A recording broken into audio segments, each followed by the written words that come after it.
ആദ്യം തന്നെ മനോഹരമായ അതിഥിയുടെ പാട്ടിന് ശേഷം ബോറടിപ്പിക്കുന്ന അല്ലെങ്കിൽ മടുപ്പുണ്ടാക്കുന്ന വേറൊരു പ്രസംഗം നൽകാനുള്ള ഭാരിച്ച ചുമതല എൻ്റെ തലയിലാണല്ലോ വന്നത്. നിങ്ങളിലേക്ക് പ്രാക്ക് കേട്ട് ഞാൻ ഉറപ്പായിട്ടും നരകത്തിലേക്ക് പോകുമെന്ന് ഞാനിപ്പോൾ ഉറച്ചു വിശ്വസിക്കുകയാണ്. അതും എനിക്ക് തന്നിരിക്കുന്ന സമയം 20 മിനിറ്റാണ്. ഞാനൊരു 10 മിനിറ്റ് നിങ്ങൾക്ക് ഏതാനും ചില വാക്കുകൾ പറഞ്ഞിട്ട് അവസാനിപ്പിക്കാമെന്നാണ് വിചാരിക്കുന്നത്.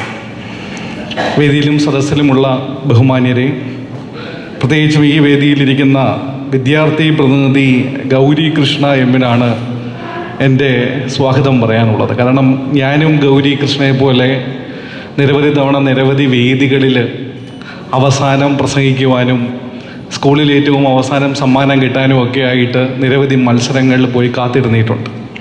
എനിക്കറിയാം നിങ്ങളെല്ലാം ഈ പ്രസംഗങ്ങൾ കഷ്ടപ്പെട്ട് കേൾക്കുന്നതിന് കാരണം ഏറ്റവും അവസാനം വാങ്ങിയിട്ട് പോകാനുള്ള സ്കോളർഷിപ്പിനെ ഓർത്തിട്ട് മാത്രമായിരിക്കും.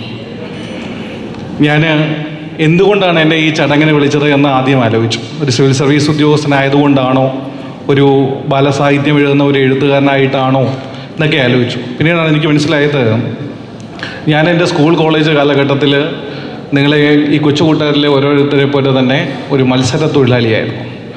ഞങ്ങളുടെ നാട്ടിലെ ഒരുമാതിരിപ്പെട്ട എല്ലാ മത്സരങ്ങൾക്കും പോകുന്ന കഥാരചന, കവിതാരചന, ഉപന്യാസം, പ്രസംഗം, ഡിബേറ്റ്, ക്വിസ് എന്ന് വേണ്ട നാട്ടിലെ എല്ലാ സ്കൂളുകളിലും എല്ലാ പരിപാടികളിലും സ്ഥിരം പങ്കെടുക്കുന്ന ഒരു മത്സര തൊഴിലാളിയായിരുന്നു.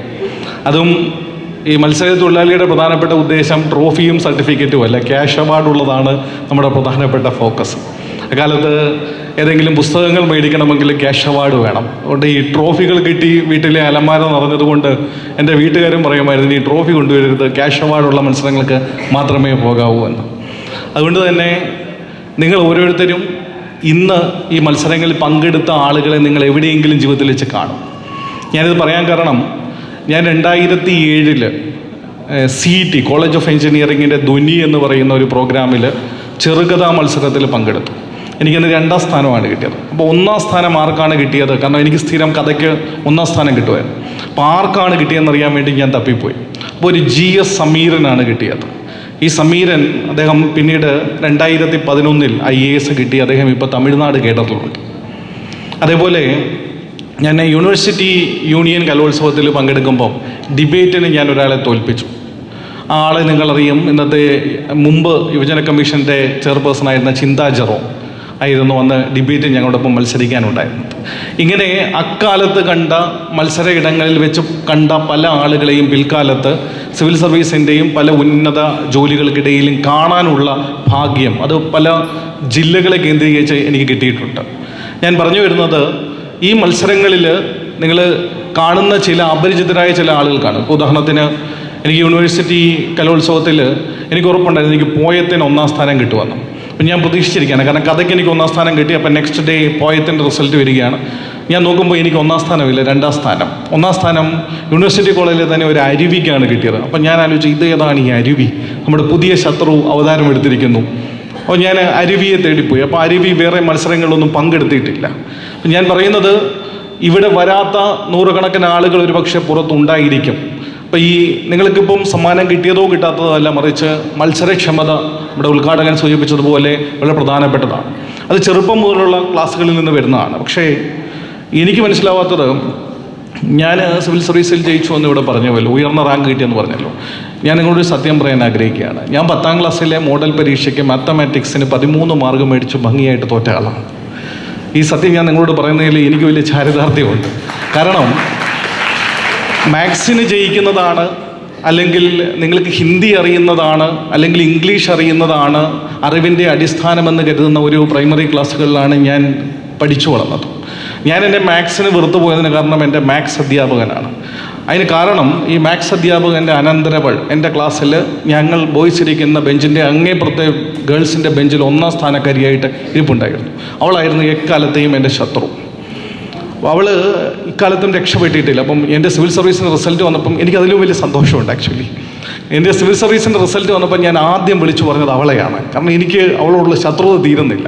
കാരണം അവൾ മാത്സിൽ ഭയങ്കര ടോപ്പറാണ്. So she will be always sitting in the front bench, first പൊസിഷനാണ്. അപ്പം ഞാൻ മാത്സിൽ മണ്ടനായതുകൊണ്ട് നിങ്ങൾക്കറിയാമല്ലോ, ക്ലാസ്സിൽ മാത്സിൽ മണ്ടനാണെങ്കിൽ എന്ത് പറ്റും? നിങ്ങളെ ക്ലാസ്സിൻ്റെ അവസാന ബെഞ്ചിലേക്ക് ഇങ്ങനെ കൊണ്ടുപോയിക്കൊണ്ടേയിരിക്കും.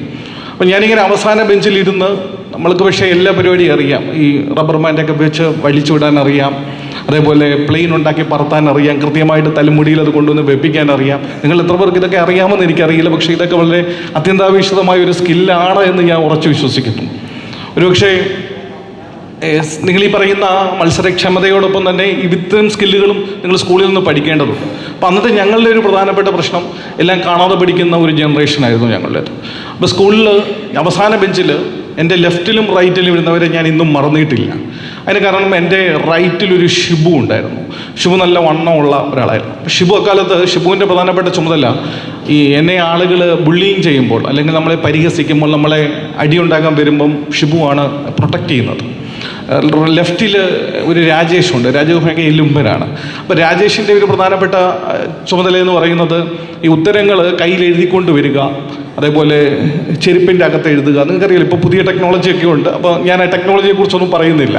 പക്ഷെ എന്നിരിക്കലും ഞങ്ങളിങ്ങനെ ഒരു കൂട്ടു ബിസിനസ് പോലെ എക്സാമുകളിൽ ഇങ്ങനെ മുന്നേറി പോവുകയാണ്. ഞാനൊരു ആവറേജ് സ്റ്റുഡൻ്റാണ്. അപ്പോൾ ഒരു ദിവസം ഈ നിങ്ങൾ ദയവായിട്ട് രാജേഷും ഷിബുവും എവിടെയാണെന്ന് മാത്രം എന്നോട് ചോദിക്കരുത്, എനിക്ക് വലിയ വിഷമം വരും. കാരണം അത് ഞാൻ പിന്നെ പറയാം. അപ്പോൾ ഈ ഒരു ദിവസം ടീച്ചർ 4ാം ക്ലാസ്സിൽ വെച്ചിട്ട് എൻ്റെ മലയാളം ടീച്ചർ ഞങ്ങളെ കൊണ്ടൊരു ഉപന്യാസം എഴുതിപ്പിച്ചു. ഉപന്യാസം പരിസ്ഥിതി സംരക്ഷണം. അപ്പോൾ ഞാനൊന്ന് പത്രം വായിക്കുന്ന ആളായതുകൊണ്ട് 4-5 സെൻറ്റൻസ് എഴുതി. അപ്പോൾ എൻ്റെ മലയാളം ടീച്ചർ ഇങ്ങനെ വന്നിട്ട് ഇതിങ്ങനെ നോക്കിയിട്ട് എന്നെ ഇങ്ങനെ കുറച്ച് നേരം തുറച്ചു നോക്കി. എന്നിട്ട് ടീച്ചർ ആദ്യം ചെയ്തത് എൻ്റെ ലെഫ്റ്റിലും റൈറ്റിലും ഇരിക്കുന്ന ഷിബുവിൻ്റെയും രാജേഷിൻ്റെയും പേപ്പർ നോക്കി, ബുക്ക് നോക്കി. എന്തായിരിക്കും കോപ്പി അടിച്ചായിരിക്കും. എൻ്റെ ജീവിതത്തിൽ സത്യം പറയാലോ, ഇന്നേ വരെ ഇത്രയും വലിയൊരു നാണക്കേട് ഞാൻ നേരിട്ടിട്ടില്ല. കാരണം എൻ്റെ പേപ്പർ കോപ്പി അടിച്ച് പരീക്ഷ എഴുതുന്ന യുവന്മാരുടെ കോപ്പി അടിച്ചിട്ടാണ് ഞാൻ പരീക്ഷ എഴുതുന്നതിൻ്റെ ടീച്ചറിൻ്റെ ഒരു ധാരണ ഭയങ്കരമാണ്. അതുകൊണ്ട് ഞാൻ അക്കാലത്ത് പറയും, ഈ ടീച്ചർമാർക്ക് ക്ലാസ്സിലെ കുട്ടികളെക്കുറിച്ച് യാതൊരു ധാരണയുമില്ല. കാരണം മാത്സിന് കൂടുതൽ മാർക്ക് മേടിക്കുന്ന ആളെ 1ാം ബെഞ്ചിലിരുത്തുകയും അതേസമയം ഈ നന്നായിട്ട് എഴുതുന്ന ആളെ ഏറ്റവും അവസാന ബെഞ്ചിലിരുത്തുകയും ചെയ്യുന്ന ടീച്ചർമാരുടെ ഒരു നീണ്ട നിര. അക്കാലത്ത് ഞങ്ങളെ പഠിപ്പിച്ചുകൊണ്ടിരുന്നത് മേം ഉപയോഗിക്കുമ്പോൾ ഹും ഉപയോഗിക്കണമെന്നാണ്, ഹിന്ദി. ഓക്കെ, അതേപോലെ but also, not only, no sooner, did, ഈ വക സാധനങ്ങളെല്ലാം നമ്മളെ പഠിപ്പിച്ചിട്ടുണ്ട്. ഞാൻ എൻ്റെ സിവിൽ സർവീസിൻ്റെ ട്രെയിനിങ്ങിൻ്റെ ഭാഗമായിട്ട് ജഗത് തോമസ് സാറിനും അറിയാം, ഞാൻ ഇന്ത്യ മുഴുവൻ സഞ്ചരിച്ചിട്ടുണ്ട്. അപ്പം ഈ ഇന്ത്യയിൽ ഒരിക്കൽ പോലും ഞാൻ ഒരിടത്ത് പോലും മേം ഉപയോഗിക്കുമ്പോൾ ഹും ഉപയോഗിക്കുന്ന ഒരു ഹിന്ദിക്കാരനെ ഞാൻ കണ്ടിട്ടില്ല, സീരിയസ്ലി. ഓക്കെ, വേറൊരു പ്രധാനപ്പെട്ട കാര്യം, ഞാൻ വിദേശ രാജ്യങ്ങളിലും പോയിട്ടുണ്ട് ട്രെയിനിങ്ങിൻ്റെ ഭാഗമായിട്ട്. അവിടെ ആരും not only, but also, no sooner, did, both and ഉപയോഗിക്കുന്ന ഒരു ഇംഗ്ലീഷുകാരനെ ഞാൻ കണ്ടിട്ടില്ല. അപ്പം നമ്മളുടെ ടീച്ചർമാർ വേറെ എന്തൊക്കെയോ പാരലൽ വേൾഡിലാണ് എന്നുള്ള ധാരണ അന്നില്ലായിരുന്നെങ്കിലും ഇന്ന് എനിക്ക് കൃത്യമായിട്ടുണ്ട്. ഞാൻ ഇവിടുത്തെ ടീച്ചർമാരായ ആരെങ്കിലും ഉണ്ടെങ്കിൽ എന്നോട് വിഷമം തോന്നരുത്. പക്ഷേ എൻ്റെ മാത്സ് അധ്യാപകൻ എന്നെ അടിച്ചടിച്ച് ഞാൻ മാത്സിന് വിരോധിയായി പോയതുകൊണ്ട് അക്കാലത്തൊന്നും എനിക്ക് മാത്സിനോട് ഒരു താല്പര്യവും ഉണ്ടായിരുന്നില്ല. അപ്പം ഞാൻ പറഞ്ഞു വന്നത്, അപ്പോൾ എൻ്റെ ടീച്ചർ എന്നെ ഇങ്ങനെ തുറച്ചു നോക്കിയിട്ടുണ്ട്, ടീച്ചർ ലിബനെ ഇത് നീയാണോ എഴുതിയത്? അപ്പം ഞാൻ പറഞ്ഞു, ടീച്ചർ ഞാനാണ് എഴുതിയത്. അപ്പോൾ ടീച്ചർ എന്നോട് പറഞ്ഞു, ചേട്ടാ നിനക്ക് ഇത്രയും ബുദ്ധി ഉണ്ടെന്ന് എനിക്ക് ഇത്രയും കാലമായിട്ട് അറിയത്തില്ലായിരുന്നു. അപ്പം ഞാൻ ചോദിച്ചു, ടീച്ചർ എനിക്കും അറിയത്തില്ലായിരുന്നു എനിക്ക് ഇത്രയും ബുദ്ധി ഉണ്ടെന്ന്. അപ്പോൾ ടീച്ചറിനോട് പറഞ്ഞു, എന്നാൽ തൊട്ട് ഇനി നീ അവസാന ബെഞ്ചിലിരിക്കേണ്ട, നീ 1ാം ബെഞ്ചിലിരുന്നാൽ മതി. നിങ്ങൾ എത്ര പേര് 1ാം ബെഞ്ചിലിരിക്കുന്നവരുണ്ടോ? ആരെങ്കിലും ഉണ്ടോ? ഇപ്പോൾ റൊട്ടേഷനാണെന്ന് തോന്നുന്നു. ഞങ്ങളുടെ കാലത്ത് 1ാം ബെഞ്ചിലിരുന്ന് കഴിഞ്ഞാൽ പിന്നെ രക്ഷയില്ല. ശരിക്കും രക്തസാക്ഷികളാണ് 1ാം ബെഞ്ചിലിരിക്കുന്നവരാണ് ശരിക്കുമുള്ള രക്തസാക്ഷികൾ. കാരണം എന്ത് ചോദ്യം ചോദിച്ചു വന്നാലും ആദ്യം അടികൊള്ളുന്ന ഡിഫെൻഡ് ചെയ്യേണ്ട 1ാം ബെഞ്ചിലുള്ളവരാണ്. അപ്പം ഞാൻ മുന്നോട്ട് വന്നപ്പം എൻ്റെ കൂടെ രാജേഷും വന്നു. അപ്പോൾ രാജേഷ് എല്ലാ ദിവസവും സ്കൂൾ വിടുന്നതിന് മുമ്പേ തലേദിവസം എന്നോട് ചോദിക്കും, ലിബിനെ നീ നാളെ വരൂ. അപ്പം ഞാൻ ചോദിക്കും, എന്തിനാ? അല്ല നീ വരുന്നില്ല, എനിക്കൂടെ ലീവ് എടുക്കാനാണ്. അപ്പം ഇത് ഒരു പൊതുവായ രീതിയാണ്, ക്ലാസ്സിൽ ഇങ്ങനെ അടി മേടിക്കുക, അപ്പം നിന്ന് അടി കൊള്ളുകയാണ്. ഒരു ദിവസം ഞാൻ എന്നാൽ പിന്നെ ഒരു കാര്യം ചെയ്യാം, ഒരു എസ്സേ കാണാതെ പഠിച്ചിട്ട് പോകാം. അങ്ങനെ ഇൻഡസ് വാലി സിവിലൈസേഷൻ്റെ ഒരു എസ്സേ കാണാതെ പഠിച്ചിട്ട് പോയി. അപ്പോൾ ടീച്ചർ ഇങ്ങനെ അടിക്കാൻ വേണ്ടി വടി ഓങ്ങിയപ്പോൾ ഞാൻ പറഞ്ഞു, ടീച്ചർ ഞാൻ പഠിച്ചിട്ടുണ്ട്. ടീച്ചർ പറഞ്ഞു, ആ എന്നാൽ പറയാം. അപ്പോൾ ഞാൻ ഇൻഡസ് വാലി സിവിലൈസേഷനെ കുറിച്ച് മുഴുവൻ തുടക്കം തൊട്ട് അവസാനം വരെ കാണാതെ പറഞ്ഞു. ഇടയ്ക്ക് വെച്ച് ഞാൻ പറഞ്ഞു, ചിത്രം 1-ന്റെ 3 നോക്കുക, അതിൽ സിന്ധു നദീതട സംസ്കാരത്തിൻ്റെ പല ഭാഗങ്ങൾ. അപ്പോൾ ടീച്ചർ പറഞ്ഞു, ഇതൊന്നും പഠിക്കണ്ട. അപ്പോൾ പോയി, കയ്യിൽ നിന്ന് പോയി, വീണ്ടും ആദ്യം തൊട്ട്. കാരണം to every action there is an equal and opposite reaction. So to അങ്ങോട്ട് മാറിയ പ്രശ്നം, എവരി ഇങ്ങോട്ട് പോയ പ്രശ്നം, ഇക്വേഷൻ അങ്ങോട്ട് മാറിയ പ്രശ്നം. അപ്പം അങ്ങനെ ഒരു കാലത്താണ് ജീവിച്ചത്. ഇങ്ങനെ കാണാതെ പഠിക്കാൻ പറ്റാത്ത ഒരു സബ്ജക്റ്റേ ഉണ്ടായിരുന്നുള്ളൂ, ഏതാണ്? മാത്തമാറ്റിക്സ്. അതുകൊണ്ട് ഞാനിങ്ങനെ മാത്തമാറ്റിക്സ് തോറ്റ് 10ാം ക്ലാസ്സിലെ മോഡൽ പരീക്ഷയ്ക്കൊക്കെ ഒരുവിധം തോറ്റ് പിന്നീട് ആവറേജ് മാർക്ക് മേടിച്ചിട്ടാണ് 10ാം ക്ലാസ് കടന്നത്. ഞാൻ പറഞ്ഞു വന്നത്, അന്ന് എന്നെ എഴുന്നേൽപ്പിച്ച് നിർത്തിയ ടീച്ചർ, ആ ടീച്ചർ എനിക്ക് തന്നൊരു ചുമതലയാണ് ക്ലാസ്സിൻ്റെ മോണിറ്റർ ആവുക എന്നുള്ളത്. നിങ്ങൾ ആരെങ്കിലും ക്ലാസ്സിൻ്റെ മോണിറ്റർ ആയിട്ടുണ്ടോ? ഒരിക്കലും ആവരുത് കുഞ്ഞ്, നരകത്തിലേ പോവുള്ളൂ. ഇന്ന് തന്നെ പോയിട്ട് ടീച്ചറോട് പറയണം എനിക്ക് ആവാൻ താല്പര്യമില്ലെന്ന്. ഞാൻ പറയാൻ കാരണം, അത് എൻ്റെ ഒന്നാം നമ്പർ ശത്രു എന്ന് ഞാൻ പറയാറില്ല. അവൾ എൻ്റെ ഒന്നാം നമ്പർ ശത്രു അതിന് കാരണം ഇതാണ്. ഇവളിങ്ങനെ ചുണ്ടിൽ നോക്കിയിരുന്നിട്ട് എല്ലാവരുടെയും പേര് എഴുതിയെടുക്കും.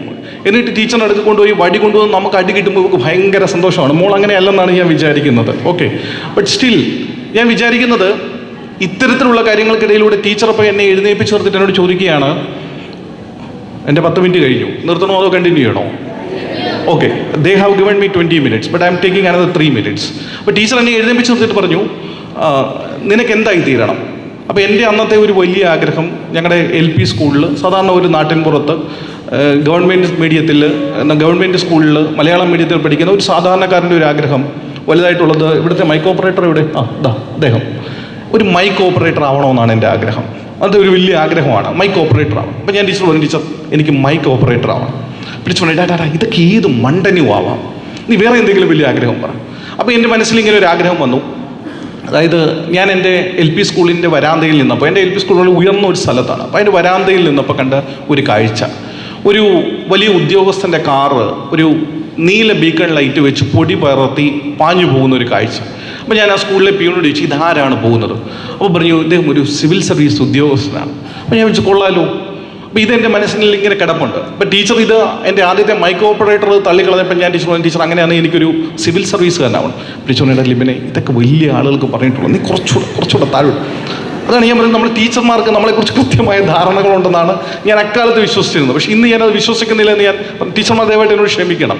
പക്ഷേ ഞാൻ പറഞ്ഞു വരുന്നത്, ഈ സ്റ്റീരിയോ ടൈപ്പുകൾക്കിടയിൽ കുടുങ്ങിക്കിടക്കുന്ന ടീച്ചർമാർ ഇപ്പോൾ ഏറ്റവും അവസാനം ചോദിക്കുകയാണ്, ലിബിനെ നീ എന്തെങ്കിലും ഒരു ഡ്രീം പറ. അപ്പോൾ ഞാനിങ്ങനെ ആലോചിച്ചപ്പോൾ ഞാൻ പറഞ്ഞു, ടീച്ചർ എനിക്ക് പത്രത്തിൽ എഴുതുന്ന ഒരു റിപ്പോർട്ടർ ആവണം. അപ്പോൾ ടീച്ചർ പറഞ്ഞു, അത് മതി, അത് നിൻ്റെ നിലയ്ക്കും വിലയ്ക്കും ഒക്കെ ചേർന്ന് ടീച്ചർ എന്നെ ഡിസൈഡ് ചെയ്തു. ഇപ്പോൾ എനിക്കിപ്പോൾ സിവിൽ സർവീസ് കിട്ടിയിട്ട് ആ ടീച്ചർ എന്നെ വിളിച്ച് എന്തോ ഒരു അഭിനന്ദനമാണ് പറഞ്ഞതെന്നറിയുമോ? ആ ടീച്ചർ പറഞ്ഞു, എൻ്റെ മാതൃകാ ശിഷ്യനാണ് നീ, എനിക്ക് അന്നേ അറിയാമായിരുന്നു നീ സിവിൽ സർവീസുകാരാണ്. ഞാൻ ഒന്നും പറഞ്ഞില്ല. ശരി. അപ്പോൾ ഞാൻ പറഞ്ഞു വരുന്നത്, നമ്മളുടെ ഭാവിയെക്കുറിച്ച് ആളുകൾക്ക് കൃത്യമായ ധാരണയുണ്ടെന്ന് നമുക്ക് വിശ്വാസമുണ്ടെങ്കിലും ആ വിശ്വാസം തെറ്റാണെന്ന് നമുക്ക് പലപ്പോഴും തോന്നും. ഇപ്പോൾ ഉദാഹരണത്തിന് ഞാൻ അക്കാലത്ത് ഹിന്ദു പത്രം എൻ്റെ വീട്ടിൽ കിട്ടില്ല. അപ്പോൾ ഞാൻ എൻ്റെ വീടിനടുത്തുള്ള ഒരു പത്ര ഓഫീസിൽ പോയി, അന്ന് കോട്ടയത്തു നിന്ന് ഹിന്ദു പത്രം വന്ന് നെക്സ്റ്റ് ഡേ ആണ് ഹിന്ദു പത്രം കിട്ടുക. അപ്പോൾ ഹിന്ദു പത്രം വെച്ചിട്ട് അന്ന് ഒരു ഡിക്ഷണറി വെച്ചിട്ട്, ഇംഗ്ലീഷ് ഡിക്ഷണറി വെച്ചിട്ട് വാക്കുകൾ നോക്കി ഇങ്ങനെ വായിക്കും. അപ്പോൾ എൻ്റെ വീടിൻ്റെ സൈഡിൽ കൂടെ ഒരു നീണ്ട വഴിയുണ്ട്, അത് നേരെ വയലിലേക്കാണ് പോകുന്നത്. അപ്പോൾ പശുവിനെ കൊണ്ടുപോകാൻ വേണ്ടി ആളുകൾ ആ വയലിലേക്ക് പോകുന്നത് ആ വഴിയിലൂടെയാണ്. അപ്പോൾ ആളുകൾ പറയുകയാണ്, കണ്ടോ ഇവന് എന്തിൻ്റെ കേടാണ്, ഇവൻ എന്താണ് കളക്ടറാവാൻ പോകുന്നു, ഇങ്ങനെയൊക്കെയാണ് ആളുകൾ ചോദിക്കുന്നത്. പിന്നീട് എനിക്ക് സിവിൽ സർവീസ് കിട്ടിയ സമയത്ത് ഞാൻ നാട്ടിലില്ല. അപ്പോൾ 1-2 ചാനലുകാർ ഈ നാട്ടുകാരെ വന്ന് കണ്ടു. അപ്പോൾ അവർ പറയുകയാണ്, പയ്യൻ ഭയങ്കര മിടുക്കനായിരുന്നു, അന്ന് ഇംഗ്ലീഷ് പത്രമൊക്കെ വായിക്കുമായിരുന്നു. അപ്പോൾ എനിക്ക് എൻ്റെ നാട്ടുകാരെക്കുറിച്ചും കൃത്യമായ ധാരണയുണ്ട്. 3ാമത്തെ വിഭാഗക്കാരാണ് നിങ്ങളുടെ ബന്ധുക്കൾ. ചില പണിയില്ലാത്ത അമ്മാവന്മാർ നിങ്ങളുടെ വീട്ടിൽ കാണും. ഒരു കാരണവശാലും അവരുടെ അടുത്ത് നിങ്ങളുടെ ഡ്രീമുകളൊന്നും ഷെയർ ചെയ്യരുത്. ഞാൻ പറഞ്ഞു വന്നത്, നിങ്ങൾ ജീവിതത്തിൽ ഇപ്പം നിങ്ങൾ ഇവിടെ വന്നിരിക്കുന്നത് ഇങ്ങനെ കാണാതെ പഠിച്ചോ, ഞങ്ങളുടെ ജനറേഷൻ കാണാതെ പഠിച്ചോ, അല്ലെങ്കിൽ ഈ സ്കൂളുകളിലെ ഈ സ്റ്റീരിയോ ടൈപ്പ് സിസ്റ്റത്തിലൂടെ കടന്നിട്ടല്ല, മറിച്ച് ഇന്ന് സിസ്റ്റം മാറിയിരിക്കുന്നു, ഇന്ന് ചലഞ്ചസ് ഉണ്ട്. അപ്പോൾ സ്വാഭാവികമായിട്ടും എനിക്ക് തോന്നുന്നു ഈ വേദിയിലിരിക്കുന്ന കുറച്ച് കുട്ടികൾ, അതായത് വൈഷ്ണവ AK, ശ്രേയ സന്ദീപ്, ഗൗരി കൃഷ്ണ M, വേദ ബൈജു, ആദ്യ സതീശൻ, ഞാൻ ഇവരെ അഭിനന്ദിക്കുകയാണ്. കാരണം കുറച്ചു കാലം കഴിയുമ്പോൾ ഇവരും സിവിൽ സർവീസ് ഉദ്യോഗസ്ഥരും ഡോക്ടേഴ്സും എൻജിനീയേഴ്സും ഒക്കെ ആയിട്ട് ഈ രാജ്യത്തിൻ്റെ ലീഡേഴ്സ് ആകുമെന്നുള്ള കാര്യത്തിൽ യാതൊരു തർക്കവുമില്ല.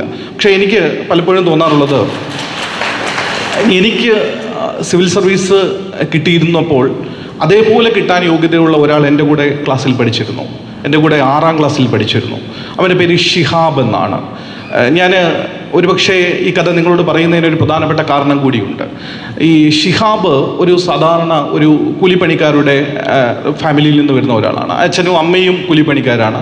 അപ്പം എൻ്റെ അച്ഛനും അമ്മയും നിങ്ങൾ വിചാരിക്കുന്ന പോലെ സിവിൽ സർവീസ് ഉദ്യോഗസ്ഥരൊന്നുമല്ല. അവർ സാധാരണ നാട്ടിൻപുറത്തെ കൃഷിക്കാരും സാധാരണ വീട്ടമ്മയും ഒക്കെ ആയിരുന്നു. അപ്പോൾ ഞങ്ങളുടെ നാട്ടിൽ അങ്ങനെയാണ്, എല്ലാ ബാക്ക്ഗ്രൗണ്ടിൽ നിന്ന് വരുന്നവരും അങ്ങനെയാണ്.